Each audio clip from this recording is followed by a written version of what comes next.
Hi guys, today I wanted to talk to you about a few of the top mistakes that I see owner trainers make when trying to teach their dogs to focus around distractions.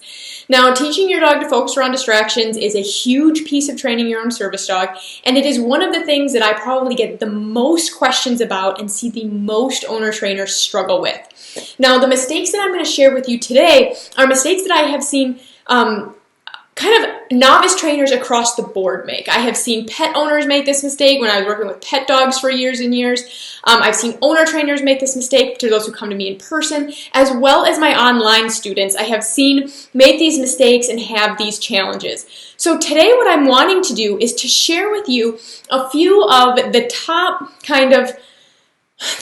mistakes I see the most often when it comes to trying to teach a service dog to focus around distractions. So hello to everybody who said hi and who's joining us live, and we're going to get started. Okay, now I'm trying a new thing with my software today, so we're going to see how well this works. But, okay. So the first one is going to be not having a clear picture of what you mean by focus.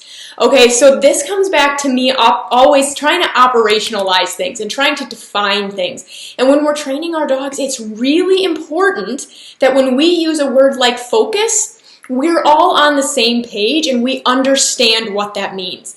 So what I see happen a lot is owner trainers or novice trainers of any kind wanting to solve a problem like focusing around distractions, and they don't have a clear picture of what they mean by that. So what I mean, there are two pieces to this. One is having a really clear description of the problem you're having now.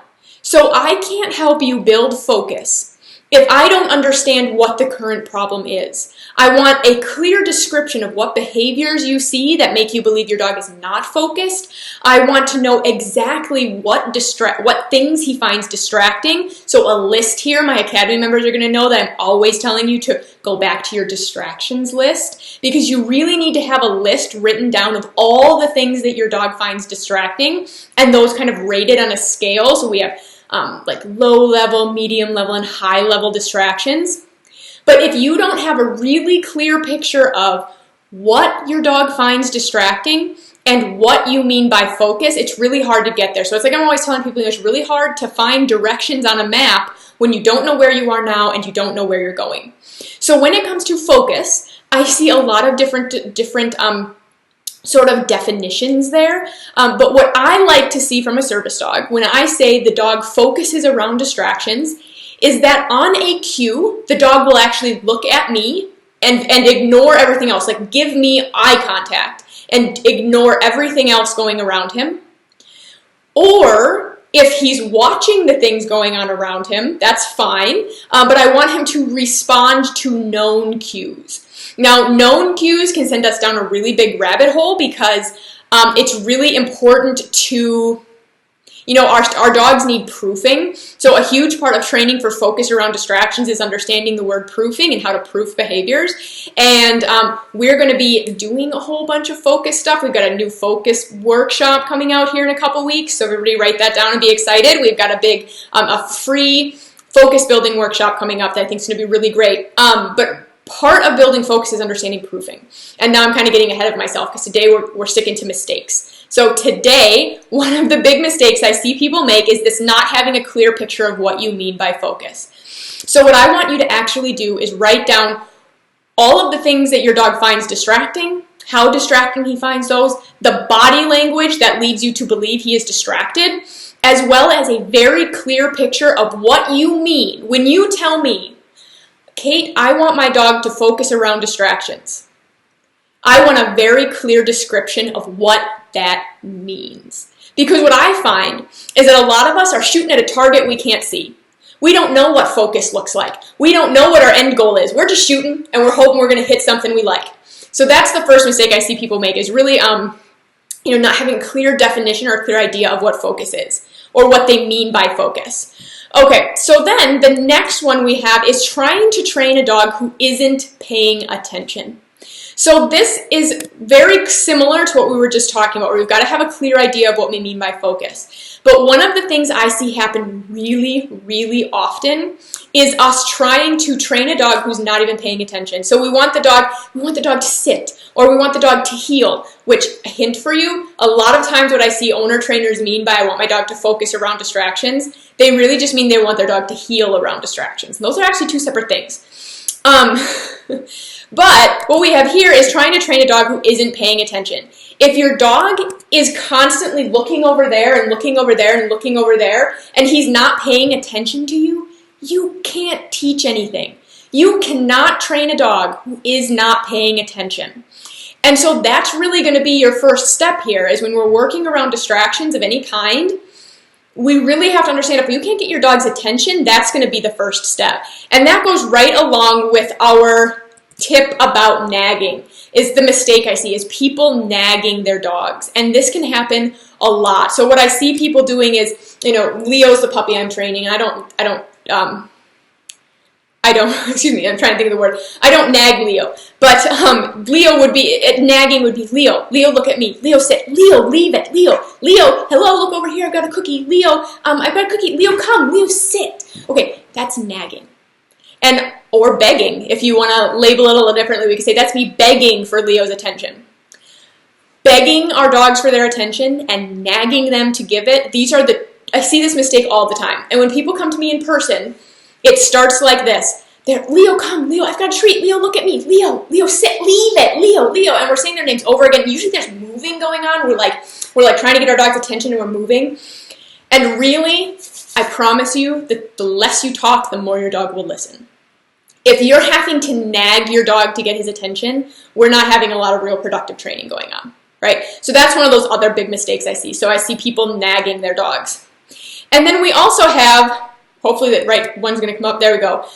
You cannot train the behavior you need in the moment you need it. And this is a big mistake I see owner trainers make. Trying to teach their dog to offer attention or teach their dog to sit when their dog in the moment that they need it. So let me give you an example. I need my dog to look at me instead of everything else in the environment when we're out in public when I give him a cue. So maybe I say, something crazy happens in public. I need Leo to look at me. And I say, Leo, look. I cannot teach that Leo look behavior. I cannot teach that in the moment I need it out in public. That's something that I have to teach ahead of time. Okay, I have to teach that at home. And then I have to carefully proof that behavior until it's usable in public. Now, this goes right along with one of the other things that we're constantly seeing people do, which is putting their dogs in situations that they're not prepared for, making the criteria too hard too quickly. So one of the things I see happen a lot is we teach our dogs to sit and offer attention in the living room. And then we go straight from our living room to the mall on a busy Friday afternoon. But really, we want to spend time teaching our dogs to focus, teaching them to give us that eye contact and respond to known cues. We want to practice that in other environments first. So we want to practice that in our living room, in the backyard, in the front yard, at the park down the road, in the parking lot of the store we want to go in. So I see a lot of owner trainers kind of skip this step of parking lot training, where we go straight from training at home to training in a store, like Walmart. And really, training at other outdoor locations can really help to teach your dog to focus around distractions before we go into a store. All right, so this idea of teaching our dogs to focus, one of my favorite exercises is, some trainers are going to call it offered attention, others are going to call it stationing or attention to handler or offered eye contact, or I sometimes call it the attention loop. I also call it the orientation game. So everybody's got a different word for this. But what it is this idea that I mark when my dog looks at me and then deliver a treat. Wait for him to look at me again, mark, deliver a treat. It's a very clean, very small loop, and if you want to learn more about loopy training, in the units inside our free Facebook group, we've got lots of resources for you on what I mean when I say loop. So there's lots of resources inside our Facebook group there for you on what I mean when I say loop. But it's a very small, very clean loop. The dog looks at me, he hears a mark, he gets a treat. The dog looks at me, he hears a mark, he gets a treat. And this can continue over and over. That loop, that's something that I want to see be very strong and very what we call fluent in the dog training world. So fluency is is just like when we speak, English is a fluent language for me. I don't have to think about it too much. So what I want is that offered attention to be a very fluent behavior for my dog. I want him to be able to offer me that attention very quickly. So when Leo and I are out in public, if I stop moving, hopefully he'll look up at me, I can mark, and I can deliver a treat. I want that attention loop. I want that to happen in my living room, in the backyard, in the front yard, at the park down the road, at this office building, at my friend's house. I want it to happen in 3 or 4 different parking lots before I ever expect to take that behavior, that attention loop, and put it inside and try it inside in a public space. So what we see is people who are jumping steps too quickly. They're making things too hard too quickly. Sometimes we call it lumping in the dog training world. So what we want to keep is our criteria nice and thin. We want to make things harder in very small steps. So it was on Hannah Brannigan's podcast, I heard her refer to them as Lego blocks, not cinder blocks. So when we're working on focus and we're making the distractions harder, or we're trying to bring it to a new location, we want to think about giving our dogs Lego blocks instead of cinder blocks. A cinder block is going from my living room to Walmart. That is a cinder block. A Lego block is going from my living room to my kitchen, to my dining room, to my front porch, to my back porch, to my backyard, to my front yard, to the parking lot. We want to train in these tiny little steps of difficulty. We want to increase things very slowly. We see people very often trying to jump steps and making things too hard too quickly. And it sounds like it would take longer to do this, but it really doesn't. When we train in these tiny little steps, we actually get further faster than when we try to do these bigger steps and make things harder more quickly. All right, now I'm going to look really quick at my notes and make sure I didn't miss anything that I wanted to talk to you guys about, because sometimes I do that. I go down all these rabbit holes and forget what I'm talking about. Okay. Oh, and the one tip I want to give you guys, and I see people make this mistake a lot, is that if I don't have my dog's attention in the parking lot, he is not going into the store. So if my plan is to take Leo to Walmart for a training session, and he won't focus in the parking lot, whatever I've determined focus looks like for him, if he won't focus in the parking lot, we are not going into the store. Okay? We are just going to stay in the parking lot. And that kind of goes back to that training a dog who isn't paying attention. Okay, if I don't have a dog who's paying attention to me in the parking lot, we are not going to have success when we go inside. When we go inside the store for our public access training, we are not going to have success if I don't even have a dog who's paying attention to me in the store. So these are the top mistakes that I see people make. Now next week we're going to talk about this just a little bit more, and then starting here in a couple of weeks, I forgot the exact date for you guys, so I'll get that out to you soon. We are going to have a 4-part focus building workshop, and I'm going to give you guys a lot of information during that. So today what I wanted to do was kind of give you guys these mistakes and let you start watching for them. See if you're doing these mistakes and see if you can stop, where you can stop doing these. So remember, the first one was not having a clear picture of what you mean by focus. This is something you guys can all do now. Make sure you've got a really clear picture of that. Trying to train a dog who isn't paying attention. Pay attention to yourself and see if you do this with your own dog.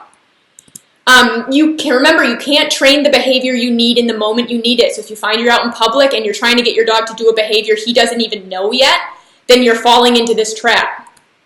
And then also nagging. I see nagging happen a lot. That's one of those common mistakes that I see people making all the time. So what I want you guys to do is watch and see which ones of these mistakes you're falling into. You guys, these happen to me. I fall down these traps more often than I'd like to admit. It happens to all of us, okay? But what we're trying to do is notice when we make these mistakes so that we can make them less and less often. So I wanted you guys to become aware of these today. In a couple weeks, it'll be inside our free Facebook group that we are having our big focus building workshop. And I will see you guys next week on this live where we are also going to talk a little bit more about a few tips so that you can start getting some better focus right from the beginning. So you guys have any questions at all inside that Facebook group, Train Your Service Dog with Confidence is the best place to ask, and we've got lots of free resources in there for you. We've got some units going. We'll be building on those as well. And stay tuned because we have got a lot more fun focus building stuff coming out in the next few weeks. So I will talk to you guys later. Let us know if you have any questions.